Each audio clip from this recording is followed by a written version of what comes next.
Welcome students. ये आपकी worksheet 33 का पार्ट 2 है। लेसन नंबर 8 है ये आपका। तो लेसन नंबर 8 में गति में हम पढ़ रहे थे अभी। पिछले वीडियो में मैंने बताया वेग और समय के बारे में। वेग और समय का ग्राफ हमने बताया, जिससे हमने त्वरण को देखा कि त्वरण एक समान है तो क्या होगा। अब हम इसी में आगे देख रहे थे कि वेग और समय के साथ ग्राफ में हम दूरी कैसे निकालेंगे। तो ये बहुत मुश्किल नहीं है। जब एक समान वेग है तो कैसे निकालनी है, जब वेग में अंतर आ रहा है, त्वरण एक समान है तो कैसे निकालनी है। ये अलग अलग दो चीज़ें हैं इसमें। तो आप इसमें कोई मुश्किल नहीं है। आप अगर सोचें ध्यान से तो आप सोच सकते हैं कि जो आपका विस्थापन या दूरी होती है वो होती है समय वेग गुना समय।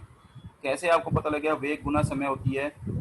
देखिए, आप वेग का यूनिट है किलोमीटर प्रति घंटा। आपने निकाला कैसे था? अगर आप वेग निकालना चाहते हैं तो आप वेग कैसे निकालते थे? v बराबर है, वेग को हम v लिखते हैं, v बराबर है दूरी या विस्थापन को हम लिखते हैं s बटा,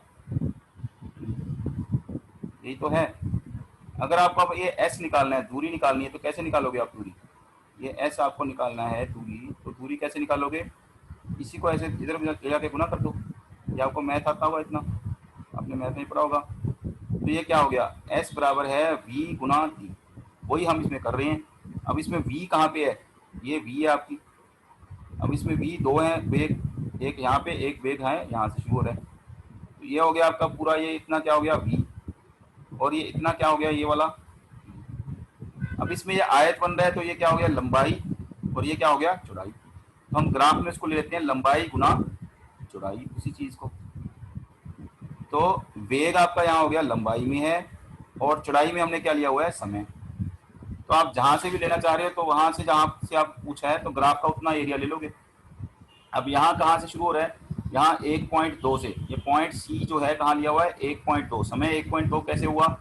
यहाँ से आप गिनो 0, 0 के बाद 0.2, 0.4, 0.6, ये 10 है इसमें तो 0.1, 0.2, इस तरह से आगे बढ़ रहा है। तो यहाँ एक आ जाता है, एक के बाद 1.1, 1.1 के बाद 1.2। तो सी कहाँ पे है? 1.2 पे। और डी आपकी कहाँ पर है?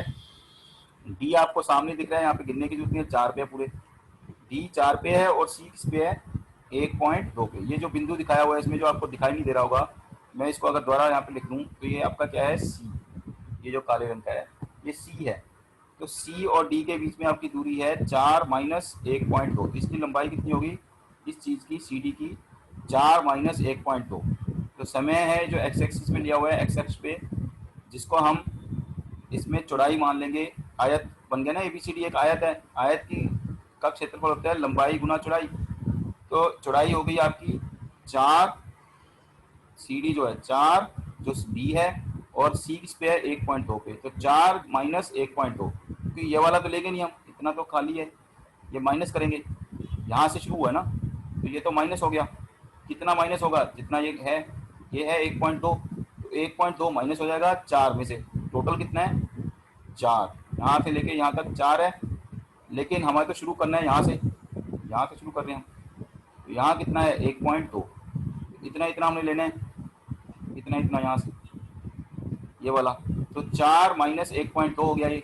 और ऊपर से देखें यहाँ वाला, ये वाली लंबाई AC। अगर हम AC देखें तो AC कितनी है? ए कहाँ पे है? 40 पर। देखिए यहाँ से सामने, एक के सामने क्या है? 40। तो ए का क्या मान है? 40। और सी का यहाँ पे कितना है? इसके सामने ये कितना है? 0। ये देखिए इतना एरिया जो हो गया, ये हो गया इतना, जो हो गया लंबाई, ये हो गई 0 से लेके 40 तक। तो ये इसलिए यहाँ पे क्या आ गया आपका? AC कितना आ गया? 40। और CD कितना आ गया? अभी आपको बताया था 4 माइनस 1.2। तो ये हो गया 4 माइनस 1.2। पहले ब्रैकेट सोल्व होगी, तो 4 में से 1.2 गया तो ये हो गया 2.8। कैसे हो गया? 4 को क्या लिखेंगे हम जब दशमलव माइनस करते हैं? 4.0, उसमें से 1.2 अगर हम निकाल दें तो कितना बचेगा? देखो 10 में से 2 गया 8, लेकिन ये 0 थी, यहाँ से हासिल आया था कितना? 3। 3 में से एक क्या, कितना आ गया? 2। ये हो गया 2.8। ये आपका समझ आ गया 2.8 कैसे आया। और 40 कहाँ से आया? 40 ये है, ये लंबाई कितनी है? 40। कैसे? ए 40 पे है और सी 0 पे। तो AC कितना हो गया 40, तो ये कितनी आ गई 112। 40 गुना 2.8 हो गया 112। 112 क्या दूरी है, दूरी कितनी इसमें आएगी किलोमीटर में। कैसे, क्योंकि ये था किलोमीटर प्रति घंटा, देखो वेग 40, ये किलोमीटर प्रति घंटा है, इसको गुना कर दिया हमने समय से, आवर से। तो जब हम किलोमीटर, वैसे भी दूरी का यूनिट क्या आएगा किलोमीटर, जब यहाँ पे किलोमीटर में ये वेग, किलोमीटर प्रति घंटा गुना किससे कर दिया हमने समय से। समय का यूनिट क्या है इसमें आवर दिया हुआ है उसमें ग्राफ में, तो ये आवर से, घंटे से घंटा कैंसिल हो गया, बचा क्या किलोमीटर। तो सीधा हिसाब वैसे भी लगा सकते हैं कि दूरी, जब वेग किलोमीटर प्रति घंटा में है और समय घंटा में है, तो दूरी किस में आएगी किलोमीटर में। तो आपको समझ आ गया होगा दूरी कैसे निकाली है हमने ग्राफ में से। ऐसे ही हम दूसरे ग्राफ में देखें, जब एक समान त्वरण है, अब यहाँ ग्राफ देखें, ये वाला बन रहा है ये ग्राफ, ये आपका ग्राफ है एक समान त्वरण का। अब हमने बिंदु ले लिया यहाँ पे बी, हमने निकालना है बी बिंदु से लेके इस सी बिंदु तक कितनी दूरी तय की उसने। तो ये तो समय है आपका नीचे बी सी, तो ये ग्राफ हम पूरे ग्राफ तक इसको ले जाएंगे, इनको जोड़ देंगे सारे बिंदुओं को, तो इतना क्षेत्रफल हो गया इसका। कितना हो गया A B C D, A B C D क्षेत्रफल ये निकालना है, इससे दूरी निकलाएगी। क्योंकि ये क्या है आपका, ये आपकी त्वरण है, क्योंकि तो यहाँ चेंज हो रहा है, तो ये आपका त्वरण है। इसके अंदर जो एरिया है वो है दूरी। तो दूरी कैसे निकालेंगे अब आप इसको दो भागों में बांट लेंगे इस पूरी डायग्राम को। पूरी डायग्राम तो वैसे आपकी एक ट्रेपीजियम है, समद्विबाहु चतुर्भुज है, लेकिन उसका एरिया दो भाग में निकाल लेंगे। ऐसे यहाँ से लाइन खींच लो, तो ये क्या बन गया, ये एक आयत बन गया। ये ऊपर वाला क्या बन गया, एक त्रिभुज। तो आयत का नाम क्या है ए बी सी डी, ये आयत है, और त्रिभुज क्या है ए डी ई, ये एक त्रिभुज है। ये तो इसमें लिखा है, पूरे इसका क्षेत्रफल निकालना है ए बी सी डी ई का। कैसे निकालेंगे, आयत ए बी सी डी का क्षेत्रफल जमा प्लस त्रिभुज ए डी ई का क्षेत्रफल। आयत का क्षेत्रफल होता है लंबाई गुना चौड़ाई। लंबाई कितनी है इसमें आयत की ए बी, चौड़ाई कितनी है बी सी, तो A B Guna B C. अब आ गया त्रिभुज, त्रिभुज है ए डी ई, ये वाला त्रिभुज है। त्रिभुज का क्षेत्रफल होता है, त्रिभुज का क्षेत्रफल क्या होता है हाफ, आधा गुना, ये आपको याद करना पड़ेगा क्षेत्रफल कितना होता है, ये तो आपने मैथ्स में करा होगा, आधार गुना लंब, आधार बेस इंटू हाइट। तो आधार और लंब, आधार इसमें क्या है एडी, आधार है एडी, और लंब कितना है डी, तो ये हो गया एडी डी। अब एडी और डीई और इनकी वैल्यू निकालेंगे हम। इनकी वैल्यू क्या है, ए बी की वैल्यू कितनी है, यहाँ से देखो ये बी है और ये ए है। ए कितने पे है, यहाँ से देखिए आप 18, क्यों 10 के बाद 12, दो दो का अंतर है ना इसमें, दो दो का एक में 14 16 18, तो ए है 18 पे और बी कहाँ पे है 0 पे।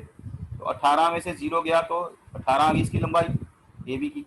अब हम बी सी देखें, बी सी अगर देखें तो ये 10, यहाँ 10 है, 10 से थोड़ा आगे है एक पॉइंट, ये 12 है। यहाँ डी कितने पे है, ये है आपका सी, ये पॉइंट है सी, तो सी कितने पे है यहाँ पे, ये जो सी है 20 पे, तो 20 बी सी कितना हो गया यहाँ 20, और यहाँ से ये, यहाँ से इतना नहीं है इसमें, इतना इतना यहाँ से शुरू हो रहा है, तो यहाँ 12 है ये और यहाँ है 20, तो 20 से लेके 12 तक कितनी लंबाई हो गई है, 20 से लेके 12 तक इसकी लंबाई हो गई 8, 20 माइनस 12 8, बी सी 8 है और ए बी कितना है 18। अब ये समझ आ गया आपको, ये तो हो गया क्षेत्रफल इसका ए बी सी डी का, लेकिन इसमें ऊपर भी है, ये ए बी सी डी तो इतना है, बाकी एरिया ये वाला है नीला, ये है A D E. A D E का कैसे निकलेगा, ए डी गुना ई। अब ए डी कितना है, यहाँ से यहाँ देखो, ये देखो ये सामने सामने बिल्कुल सामने सामने बराबर है, यहाँ ये बी सी और ये ए डी क्या है बराबर, आयत में लंबाई बराबर होगी, दोनों की चौड़ाई भी बराबर होगी, तो ए डी बराबर है बी सी। बी सी कितना था, बी सी आपने निकाला था 8, तो ए डी भी कितना होगा, वही आएगा 20 माइनस 12। क्यों आएगा, क्योंकि ये देखिए यहाँ 12 है, ये 12 है, इसके सामने ये 12 है और इसके सामने कितना है ये 20, तो 20 माइनस 12, ये आ गया AD। अब आपको निकालना है DE। DE देखो, या D है, ये क्या है E। E को देखो अब कहाँ जा रहा है, यहाँ से देखो E, ये देखिए, तो ये है आपका 30, 32, 34, 36, 38, 40, तो ये कहाँ पे आ रहा है 36 पे। तो E हो गया 36, और D कितना है, D आप देखें यहाँ पे, इसके सामने जो A है उतने D है, सामने सामने जा रहा है, तो 18 था, तो इतनी दूरी होगी ना, ये इतनी दूरी, इतनी दूरी, ये वाली दूरी इसके बराबर होगी जो यहाँ पे, ये कितनी है 18, और ये कितना है 36, ये हो गया 36, ये हो गया 18, तो ये हो गया 36 माइनस 18, ये आ गया 20 माइनस 12 8, और 36 माइनस 18 18, ये आ गया 18 गुना 8, और ये आगे था आधा जो फॉर्मूला में था, 18 गुना 8 होता है 144, 144 का आधा कितना होगा 72, और यहाँ भी 18 गुना 8 कितना हो गया 144, 144 गुना, ये भी 144 है लेकिन इसको आधे से भी गुना करना है, तो ये 72, 144 जमा 72, दोनों मिला के कितना गया 216। अब यहाँ मीटर है, किलोमीटर क्यों नहीं लिया, क्योंकि वेग किसमें दिया है मीटर प्रति सेकंड में, और समय किसमें है सेकंड में, तो वही जो मैंने पहले बताया था, जब मीटर प्रति सेकंड को गुना करेंगे, ये वेग है ये समय है, सेकंड से, तो सेकंड से सेकंड कट जाएगा, बचेगा क्या मीटर, तो इसमें यूनिट क्या आया, दूरी का यूनिट क्या आ गया इसमें। तो मुझे लगता है आपको समझ आ गया होगा क्षेत्रफल का, आप थोड़ा इसको और प्रैक्टिस करेंगे तो आपको और अच्छी तरह ये समझ आएगा, खुद भी प्रैक्टिस करनी पड़ेगी आपको, तो ये आपको पूरी तरह समझ आ जाएगा। अब आप देखिए इसमें, ये आपके क्वेश्चन आंसर हैं।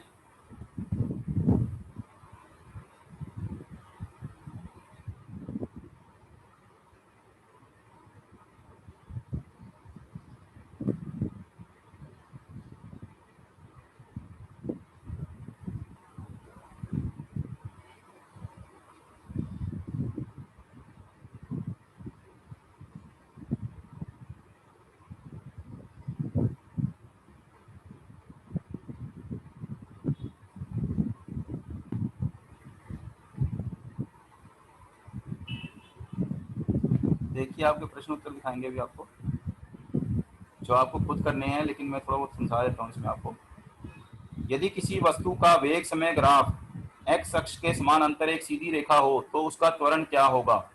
अब ये सीधी रेखा है x एक्सिस के समानांतर, ये ध्यान रखना है समानांतर, जो हमने पीछे करा है इसमें, अगर मैं पीछे जाऊं, जो समानांतर रेखा होगी ये वाली, ये देखिए ये है वेग समय ग्राफ में ये समानांतर रेखा है, तो यहाँ त्वरण कितना होता है, त्वरण आपको पता है, इसमें वेग में अंतर नहीं आ रहा, तो त्वरण कितना होगा शून्य, जो इससे पहले आपने देखा, तो पहले का आंसर क्या आएगा शून्य, ये बताया था आपको, समझाया था पीछे वाले वीडियो में, आप देख सकते हैं त्वरण क्या होगा शून्य, जब वेग समय की रेखा क्या होगी सीधी रेखा, किसके समानांतर है ये एक्स एक्सिस के समानांतर है, ये क्या होगा इसमें फिर आंसर आएगा शून्य, त्वरण होगा शून्य।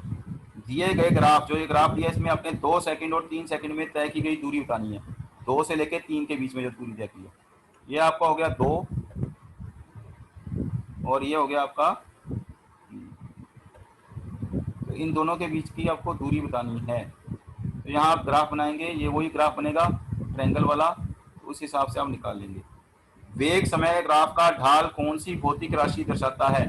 वेग समय का ग्राफ हमें दर्शाता है, आपको बताया था वेग समय का ग्राफ हमें दर्शाता है त्वरण ढाल, इसमें ढाल बोले ना, वैसे जो उसका एरिया है क्षेत्रफल, उससे क्या निकाल सकते हैं दूरी, तो ढाल से क्या पता लगता है इसमें वेग समय की ढाल से, इससे ये जो ढाल है ये क्या दिखा रही है त्वरण। किसी वस्तु की त्वरित तथा मंथन गति को वेग द्वारा, वेग समय ग्राफ द्वारा दिखाइए, त्वरित और मंथन गति दिखानी है वेग समय ग्राफ द्वारा, तो ये आप पीछे आप देखें, ये देखिए ये है त्वरित गति, ये वाला ग्राफ हो गया एक, तो ये त्वरित गति का ग्राफ है, और ये मंथन गति का, तो ये उसका उत्तर है आपका त्वरित गति का ग्राफ, और यहाँ आपका आ गया, यहाँ आपका आ गया, यहाँ आपका आ गया मंथन गति का, जब नीचे की तरफ जा रहा है ग्राफ मंथन गति हो रही है, बढ़ रही है त्वरित गति, तो ये आप अब कर सकते हैं आई होप।